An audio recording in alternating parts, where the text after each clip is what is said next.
How many of you been to places like Kumbh Mela and things like that? You been to Kumbh Mela? The big one that happened in Allahabad, have you been to that? After 144 years, it comes. If you go and see there, you must go. You will see India, okay? An India of another dimension, which today the educated population in the country are completely missing. It's incredible, I'm telling you. People are putting their last penny and traveling from somewhere just to be there for 2 days and go. I'm saying it's that level of people, where 100 rupees would mean like what a million would mean to you, that's how much 100 rupees will mean. That kind of people, putting everything that they have, they come with their families just to be there because somebody has told them on that day if you take a dip, you will attain mukti. Not that you'll see God, not that God will come and give you a heap of gold, you will attain mukti.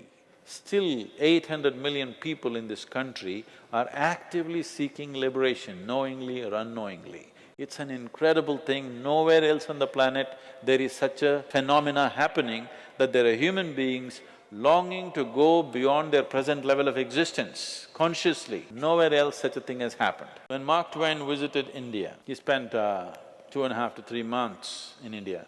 There's a book about his travels.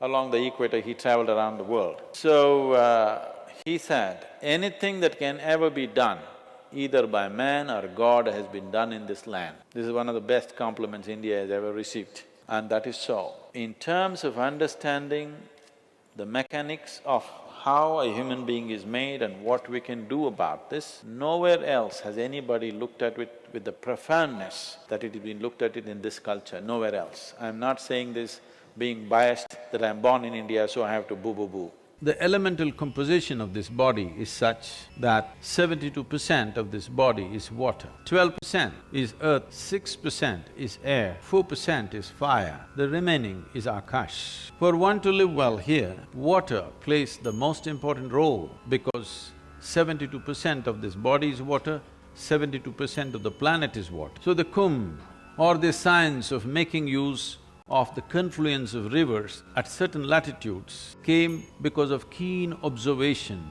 of how life and the different forces around us function and how we can make use of them. When it comes to the inner mechanics of the human being, nowhere else in the world can people offer profound solutions as India can offer, because this is something that we've invested our time, life and energies for almost 8,000–10,000 years.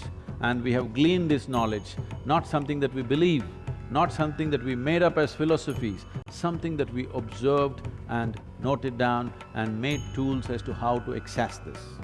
It's my wish and my blessing that this Kumbh Mela should become a huge step in that direction to awaken the world to this possibility.